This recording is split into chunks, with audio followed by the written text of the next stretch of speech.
bienvenue sur une nouvelle vidéo des lectures de Pipin. J'espère que vous allez bien. Et je vous avouerai que cette vidéo n'était initialement pas prévue, mais je ne sais pas si vous le savez, quand on est sur Babelio et qu'on a fait des chroniques ou mis qu'on aimait certains livres de certains auteurs, ils nous envoient régulièrement les prochaines sorties des auteurs que l'on a mis en favoris. Et il y en a un qui sort pour le mois de mai, que quand j'ai vu l'autrice, je me suis dit, il faut que j'aille voir ça. Et de fil en aiguille, je suis allée voir les sorties du mois de mai et cette vidéo voit le jour, tout bêtement. Mais elle a été faite principalement pour un titre que je vais vous donner en tout premier parce que c'est celui qui me fait vraiment le plus envie de cette sélection, qui a l'air pas mal du tout, vous allez voir. Alors je me suis basée sur le site de Booknote pour pouvoir trouver les sorties qui me correspondaient à moi, mais il y en a plein d'autres, je crois qu'il y en a plus de 500 pour le moment et encore à l'heure où je regardais, je suis sûre qu'il y en a d'autres qui se sont rajoutés depuis que depuis que je tourne cette vidéo. Donc Booknote, je trouve que c'est vachement pratique parce que ça permet d'avoir, toutes les sorties, tant au niveau roman que manga, grand format, petit. Il y a pas les versions audio par contre, mais franchement, c'est déjà pas mal tout ce qu'ils proposent. Donc, j'en ai trouvé 10 qui me plaisent plutôt bien et je vais vous les présenter tout de suite. Alors, le tout premier, c'est celui, comme je vous dis, pour lequel j'ai fait presque cette vidéo. Et même s'il y en a deux qui me font vraiment très envie dans cette sélection, si je devais en choisir qu'un seul, franchement, ce sera celui-ci. Parce que Claire Elder va sortir un nouveau livre. Rien que ça. Presque, moi, rien que ça, je n'ai même pas besoin d'aller voir le résumé. Je signe, j'adore cette autrice. C'est celle qui a fait Jardin nomade, que j'avais adoré et que je vous recommande à 300%. Et là, comme je vous dis, au mois de mai, le 6 mai pour être précis, aux éditions J'ai lu, il y a son nouveau titre qui sort. Je suis joie et impatience. Est-ce que ce serait pas une suite justement de Cœur nomade? Je ne sais pas, je ne veux même pas savoir, je veux juste avoir ce livre entre les mains parce que j'adore Claire Elder. Voilà, tout simplement. Claire Elder, elle fait partie des autrices et auteurs que quand ils sortent un nouveau roman, peu importe ce que c'est, presque, le résumé, je m'en fiche. Je suis en mode, ok, j'achète.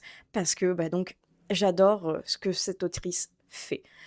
Et donc, je vais arrêter de m'étendre sur ce livre qui a l'air déjà incroyable, déjà par la couverture, par le titre, par le fait qu'on va retrouver Merel à l'intérieur. Et je pense que ça va être encore un mix entre quelque chose de très poignant et par le titre, la botanique, donc il va y avoir quelque chose de très proche de la nature, de très proche de tout ce qui va être fleurs, arbustes. Oh, j'ai très hâte. Vous pouvez pas savoir à quel point j'ai donc hâte. Ensuite, j'ai repéré un titre qui se nomme La brûlure du péché. C'est un tome 1, donc aïe aïe aïe, encore une saga. Mais franchement, déjà la couverture m'avait intriguée et ça avait l'air pas mal du tout. C'est de Love Sand, ça sort aussi le 6 mai et on va être dans un monde un petit peu dystopique, un petit peu fantastique. J'ai l'impression qu'il y a un côté un peu backlit aussi, où on va avoir de la magie et des péchés capitaux. Mmh, moi franchement, je trouve que le combo a l'air pas mal du tout. Je suis curieuse de voir ce que ça pourrait donner. Et comme je vous dis, ça a l'air d'être visiblement un tome 1, donc à voir par la suite, mais en tout cas, ce premier tome a l'air fort sympathique. Le suivant se nomme Cell. Il est de Nina Lan et il sortira le 6 mai, là aussi, mais chez Didier Jeunesse. C'est très rare que j'aille vers cette maison d'édition parce que, tout simplement, ce ne sont pas des titres qui me correspondent d'habitude, mais là, alors oui, la couverture, il est peut-être pour quelque chose, il est vrai, mais le résumé avec cette jeune fille qui doit faire justement des rituels de sel de mère en fille dans son clan, et quand son tour arrive d'être proclamée prêtresse du sel, rien ne va plus. Et là, franchement, ce concept de prêtresse du sel, waouh! Qu'est-ce que c'est? Je veux en savoir plus, ça a l'air incroyable, empli une fois de plus là de magie. On va être certainement sur quelque chose aussi avec des beaux messages, notamment sur la condition de la femme, j'ai l'impression. Eh, ouais, ouais, ouais, ouais, là franchement ça a l'air pas mal du tout, ce combo, fantastique avec, des rituels, ancestraux et tout. Ça a l'air bien chouette et en plus cette petite couverture, fort sympathique m'a l'air très bien pour un début d'été. Qu'est-ce que vous en pensez? Alors là, on change radicalement d'ambiance parce que, évidemment, que j'ai repéré des nouveaux thrillers qui ont l'air fort sympathiques. Et là, il y a Culpatua de Joe Furniss. Le nom me parle, mais là, comme ça, impossible de me rappeler qu'est-ce que il ou elle a fait. Faudra que j'aille vérifier. Mais en tout cas, donc, comme je vous dis, le nom me parle. Ça sort là aussi le 6 mai, mais cette fois-ci, c'est dans les éditions Impact, que je ne connais absolument pas. Et là, on est sur un résumé où, on va dire, j'ai déjà vu ce style d'histoire, mais vu comme c'est amené, je suis quand même curieuse. Parce que ça va être une sortie scolaire et le bus va disparaître avec donc les enfants à l'intérieur. L'école va appeler en catastrophe évidemment les parents qui vont être rassemblés à l'école, mais qu'est-ce qui s'est passé? Est-ce que c'est un enlèvement? Est-ce que c'est entre guillemets une fugue organisée? Est-ce qu'il y a une rançon? Est-ce qu'il y a quelque chose de pire derrière? Entre les secrets des élèves, des professeurs et des parents, visiblement, il y a quelque chose qui va pas, il y a anguille sous roche. Donc, je suis fortement curieuse de voir qui des parents du corps enseignant ou des élèves est vraiment, entre guillemets, coupable derrière. Ça a l'air très chouette. Ensuite, il y a un petit jeunesse qui a l'air beaucoup trop mignon avec ce gecko Birou. Regardez les aventures de ce gecko qui se réveille dans une statue qui bouge. Ça a l'air trop chouette. Alors, je ne sais pas trop de quel pays c'est parce que c'était pas spécialement marqué au niveau du résumé, mais ça a l'air d'être en tout cas quelque chose d'asiatique. Et comme le Blossom est sur l'Inde, je me suis dit à tout moment ça se passe en Inde et c'est super chouette. Je sais pas trop, la statue on dirait quelque chose un petit peu entre la Malaisie et la Thaïlande, donc je ne sais pas, mais en tout cas ça a l'air trop chouette, ça a l'air trop mignon. Bref, vous l'aurez compris, il fait partie des sorties qui m'intéressent, et d'ailleurs, je vous ai pas dit, mais ça sort là aussi le 6 mai, et c'est à l'école des loisirs. Oh, celui-ci. Comme je vous disais, il y avait deux titres qui m'intéressaient tout particulièrement dans les sorties du mois de mai, et celui-ci, c'est la deuxième qui me fait vraiment envie. Ça s'appelle Les Sœurs de Skara, que je ne connaissais absolument pas. C'est de Eleanor Buchanan, que je ne connaissais absolument pas non plus. Ça sort également le 6 mai, et c'est chez Calman Levy. Et là, on est dans tout ce que j'aime. Parce que ça commence en Écosse et ça finit en Australie, deux pays qui ont l'air incroyables. Il y a des secrets enfouis dans une famille entre le passé et le présent. Moi, je signe. Et il y a un côté un petit peu mystérieux, un petit peu objet du passé qui refont surface avec un antiquaire, avec des pierres précieuses. Gna gna gna gna. Je ne veux pas presque en savoir plus. Là, il y a tout ce qu'il faut pour que j'adore ce roman. La couverture n'y est pas pour rien non plus, elle est très belle également. Mais là, le contenu, ça a l'air vraiment incroyable. Je sais pas ce que vous en pensez vous, mais moi, ça me hype de fou. On change enfin de date parce que là, cette fois-ci, c'est le 13 mai que ça va sortir en version livre de poche. Je ne l'avais pas encore lu en version grand format et je me dis que pourquoi pas le découvrir en poche après tout avec le titre Plein ciel. Oui, je pense que tout le monde l'a à peu près vu déjà passer partout avec cette très jolie couverture colorée qui est un bon gros pavé aussi. Mais j'en entends beaucoup de bien, des bons retours, des avis étonnés qui trouvaient ça originaux, bien écrit, avec un très joli world building. Moi, bah, ça m'intrigue, hein. Alors même si, comme je vous dis, c'est un pavé, donc faut trouver le temps de le lire après, mais en tout cas, maintenant qu'il est sorti en poche, bah pourquoi pas me laisser tenter. Encore un thriller.